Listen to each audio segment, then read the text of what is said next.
제가 미국에서 이제 공부를 마치고, 우리 목사들은 공부를 마치면 논문을 쓰잖아요. 제가 공부할 때가 20세기예요. 그리고 내가 실제로 이 논문을 활용하려면 21세기에 활용을 해야 됩니다. 제가 설교학으로 논문을 썼는데, 그러면 21세기가 어떤 세상이 되느냐, 그걸 먼저 예측을 해야 거기에 맞는 이제 설교학 논문을 이제 만드는 겁니다. 그래서 저는 21세기를 그때 많이 연구하고 많은 자료를 수집을 했습니다. 사실 21세기에 대한 예측을 학문으로 다루는 곳이 많지 않았습니다. 나름대로 제가 자료를 수집해서 그 21세기에 대한 예측을 하는데, 그 중에 하나만 말씀드리면, 21세기는 물론 수입이 많아지지요. 문명이 발달하니까 소비가 많아요. 소비가 많기 때문에, 이 소비 때문에 수입이 소비를 잡지 못해요. 그래서 상대적 빈곤이라는 게 있습니다. 이 상대적 빈곤을 없애기 위해서 투잡, 쓰리잡을 갖다 보니까 사람들이 굉장히 분주해집니다. 사람들이 5일 근무제, 4일 근무제 하지만 이 수입 지출의 언밸런스 때문에 사람들이 더 분주해진다. 그러면 이 분주해지는 이런 사람들의 삶이 교회하고 어떤 영향을 미치겠습니까? 이 교회 생활이 힘들어집니다. 주일 낮 예배 한 번 정도 나오는 것도 버거워집니다. 그러니까 그 교회에 5% 정도만 오후 예배나 제자 훈련이나 그 주일 대예배 외에 다른 교회 프로그램에 5% 정도만 참여한다, 그런 뜻입니다. 대개 기독교 본질이나 구원의 확신이나 개인 신앙을 점검하는 것은 주일 낮 예배, 대예배보다는 다른 프로그램이거든요. 진짜 기독교인으로 확인받는 것은 대개 그 5%대의 시간, 5%대의 프로그램입니다. 그러면 이 95%의 교인들은 주일 대예배 한 번에 의존해서 일생을 신앙생활을 한다는 거죠. 그러면 주일 대예배 담임 목사님의 설교가 굉장히 중요하다. 그 담임 목사님의 주일 대예배 설교로 과연 기독교인이 될 수 있느냐? 사람들은, 우리 인간의 이 본성은 두 가지 특징이 있는데, 하나는 하나님을 찾는 본성이 있습니다. 절간에 가건 무당한테 가건 점을 보러 가건 다 하나님을 찾는 본성에 의한 것입니다. 사람이 보기에는 바르나 필경은 사망의 길이다. 그런데 영생을 얻는 유일한 길이 예수 그리스도가 길인데, 우리가 교회 오는 것도 하나님을 찾는 본성이고요. 나머지 다른 사람들이 다른 종교를 선택한 것도 사실은 하나님을 찾는 본성 때문에 일어난 일이고요. 또 하나는 우리 인간은 하나님의 형상을 가졌기 때문에 선을 추구하는 본성이 있습니다. 선하게 살면 행복하죠. 선을 채워야만 뭔가 사람답게 사는 느낌을 받아요. 이건 신앙과 불신앙 상관없어요. 그리고 인간의 한계라는 것이 자기를 개발하면, 선한 쪽으로 개발하면 하나님의 한계만큼 인간이 선할 수 있어요. 그런데 자기를 개발해서 이렇게 선해지는 그 선행을 신앙으로 착각하면 안 된다는 거예요.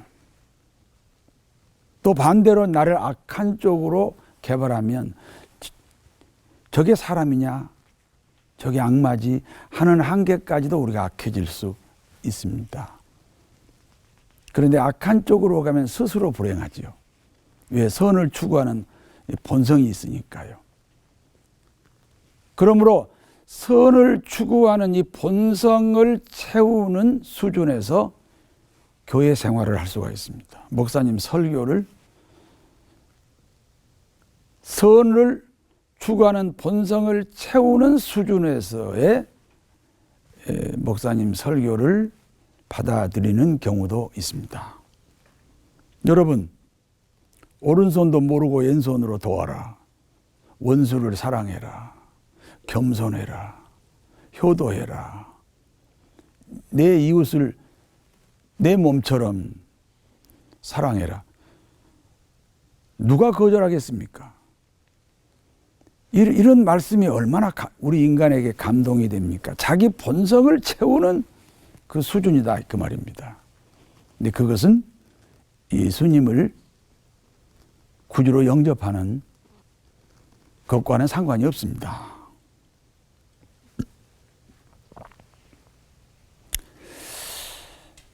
예수님께서 직접 하신 말씀이에요. 하나님이 성경을 기록했다. 물론 저자가 있지만 하나님이 저자를 활용해서 성경을 기록했어요. 하나님이 성경을 기록한 목적은 사람들로 하여금 영생을 얻게 하는 것이다. 그런데 영생은 예수님으로만 얻잖아요. 그래서 이 성경은 나에 대한 기록이다. 예수님이 직접 요한복음 5장 39절에 하신 이 말씀, 그리고 이 성경은 나에 대한 기록이다. 이 성경은 구약입니다. 예수님 당시는 신약이 없었습니다. 구약은 다 예수님에 관한 기록이다. 우리가 창세기 12장에 아브라함이 등장합니다. 그러면 아브라함의 등장이 목적이 아니고 아브라함을 등장시켜서 예수님을 알게 하려는 목적이 창세기 12장이다. 또 예수님이 말씀하셨어요. 요한복음 5장 46절에 너희가 모세를 믿냐? 그러면 나를 믿어야 돼. 왜? 모세는 나에 대하여 기록했어. 창세기, 출애굽기, 레위기, 민수기, 신명기가 모세가 기록한 책인데 모세가 창세기, 출애굽기, 레위기, 민수기, 신명기를 기록한 이유는 예수님을 소개하려고 기록했다. 근데 우리는 예수님을 구약에서 발견하기 어렵죠. 그래서 비유 말씀이다. 비밀이다. 하나님 말씀이 비밀이다 하는 것입니다. 신약에만 예수님이 등장한 게 아니고 창세기 1장 1절부터 예수님은 계속해서 등장하고 계셨다. 그리고 그 예수님을 비밀로 숨어 계시는 예수님을 사람들이 받아들여서 영생을 얻게 하려고 기록한 책이다. 하나님 말씀이다. 그런데 누구나 알아듣게 기록하지는 않았습니다. 누구나 알아들으면 왜곡이 됩니다. 이단이 어디서 나왔어요? 성경을 몰라야 될 사람들이 알아가지고 이단이 된 거예요. 성경을 알아들을 사람만 알아듣고 못 알아들을 사람은 못 알아듣도록 하기 위해서 비유로 기록하셨다. 비밀로 기록하셨다. 그래서 성경은요, 양파와 같습니다.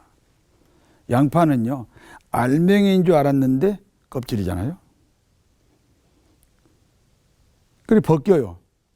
아, 이번에는 알맹이인가? 또 껍질이에요. 그래서 또 벗겨야 돼요. 하나님 말씀도 양파 벗기듯이 벗기면은 더 귀한 말씀이 나오는데 그 마지막 알맹이가 예수 그리스도입니다. 자, 그러면 95%의 신자들이 주일 낮예배 대예배만 의지하는데 이 95%의 대상을 향해서 우리가 평생의 도덕이나 윤리 수준의 설교만 하면 언제 예수님을 만나느냐, 언제 구원받느냐. 그러므로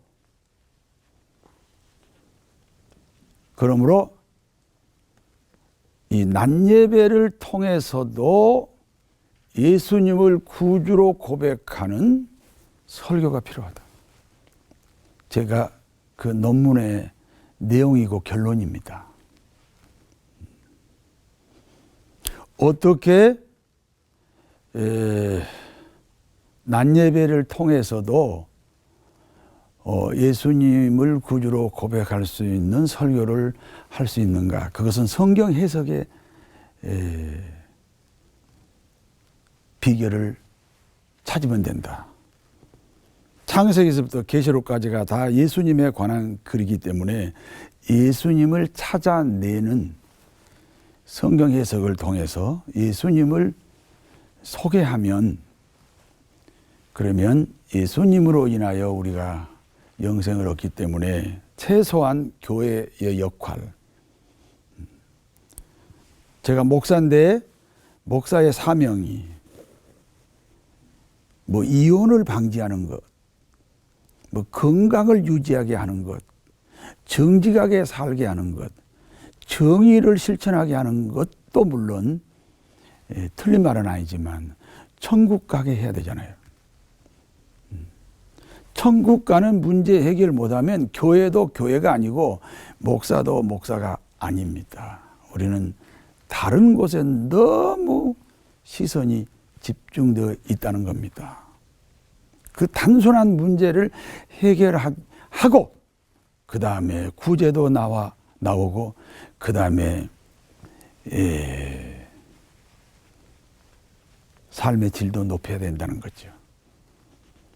그런데 낮예배만 드리고 다른 신앙생활을 할 시간들이 없는 이 현대 21세기에서 낮예배를 통해서 그러면 구원이 이루어지도록 하기 위해서 성경 해석이 중요하다. 구원이라는 이야기를 똑같이 반복하면 1년 내내 비슷한 설교를 하게 되니까 성경 본문이 바뀌므로 절대 비슷한 설교는 나오지 않는다. 그 대신에 어느 본문이 결정이 돼도 예수님을 등장시키면 그러면 사람들은 어느 날 예수님을 구주로 고백하고 우리가 천국에서 다 만날 수 있다. 제가 그런 내용을 가지고 논문을 썼고 오늘까지 평생 그 소신으로 저는 목회를 하고 있습니다. 저는 그때 논문을 만들기 위해서 한국의 10개 큰 교회, 크다고 하는 교회 10개 교회를 선정해서 그 담임 목사님의 설교를 10년치를 제가 자료 수집해서 분석을 해봤습니다. 근데 그 메시지를 통해서만 예수님을 구주로 고백할 수 있다 없다? 아니면 삼각형이다. 저는 있다를 발견을 못했어요.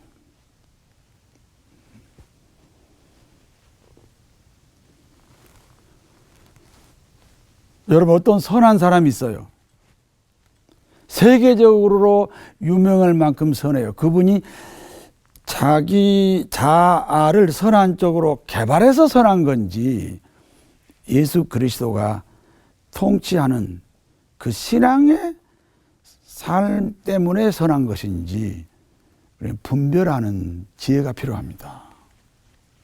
여러분, 이스라엘에서 살롬이라는 인사가 있죠. 우리말로 번역하면 평화예요. 그런데 원래 이 평화의 진짜 의미는 하나님의 통치입니다.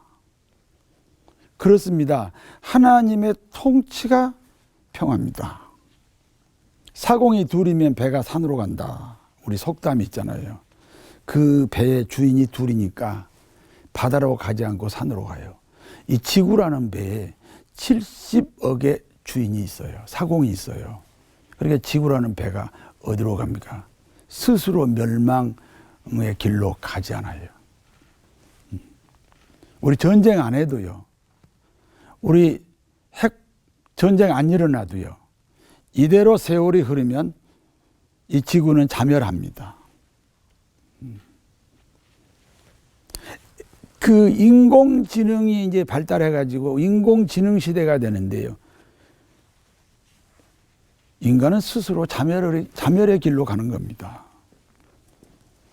이와 같은 정말 우리 이 위기의 상황에 교회는 이 교회의 본질을 유지해야 됩니다.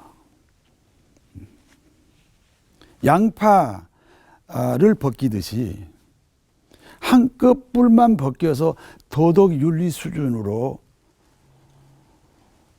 그 수준에서 설교하지 말고 하나 더 벗기고 또 하나 더 벗겨서 우리 모든 기독교인들이 천국으로 그리고 천국에서 다시 만나는 그런 아주 본질적인 이 교회 회복이 필요하다. 우리 이 한국 기독교가 이제 상륙한 지 136년이 됐습니다. 어떤 사람은 3대, 4대, 5대 기독교 집안에서 신앙생활을 합니다. 방금 제가 말씀드린 대로 예수님의 죽음과 함께 내가 죽고 예수님의 부활과 함께 내가 다시 태어났다고 하는 이 거듭남의 고백으로 기독교인이 되는 사람도 있습니다. 그러나 어떤 사람은 오래된 기독교 집안에서 살았습니다. 기독교 집안이 아니래도 어떤 사람은 30년, 50년 신앙 생활을 하게 됩니다. 그러므로 기독교 신앙인지 기독교 신앙 생활을 하는지 아니면 내가 기독교 문화를 누리고 있는지를 스스로 분별해야 됩니다. 우리 한국 교단의 설교를 통해서 예수님을 구주로 고백할 수 있는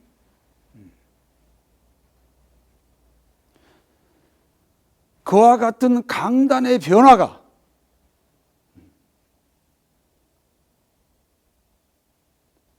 한국 교회를 살리고 그리고 한국 교회가 기독교 문화로 변해가는 이런 물결을 잡을 수 있다. 저는 그렇게 분명히 생각하고 그 소신을 굽히지 않고 강단 설교를 통해서도 예수님을 영접하고 초대교회와 같은 구원의 감격으로 얼마든지 신앙생활을 할 수 있도록 우리 한국교회가 자성을 해야 된다. 그런 말씀으로 오늘 제 주장을 하고 있습니다. 야곱이라는 사람은 아버지를 속이고 형님을 배신해서 장자권 복을 획득했습니다. 장자권이 뭡니까? 기독교인이라는 신분입니다. 그리고 기독교인으로서의 직분입니다. 내가 기독교인이 되었다는 이 신분이 천지를 창조하신 하나님 그 예수님의 목숨이 지불되어서 내가 장자권자가 됐습니다. 기독교인이 됐습니다. 그리고 기독교인으로서 저 같으면 목사가 됐습니다. 이 사실이 얼마나 귀합니까? 예수님만큼 귀합니다. 천지를 창조하신 하나님만큼 귀하다는 겁니다. 구원이 그렇게 귀하다는 겁니다. 천륜을 초월하고 인륜을 초월할 만큼 예수 믿는다는 이 사실 자체가 크고 귀하다. 기독교 본질 회복입니다. 그리고 그 많은 시간, 그 많은 목회의 세월 속에 또 나를 따르는 많은 그 교인들 중에 다 천국을 가야죠. 그 중에 한두 명이 지옥을 간다면 그 책임은 제 입장에서 말씀드립니다. 목사가 지는 것입니다. 장자권을 회복하고 귀하게 여깁니다. 천륜을 넘어 인륜을 넘어서 장자권을 귀하게 여기는 그런 한국교회로 새롭게 발전해야 한다. 새 시대, 새로운 출발을 해야 한다. 이렇게 주장하는 바입니다.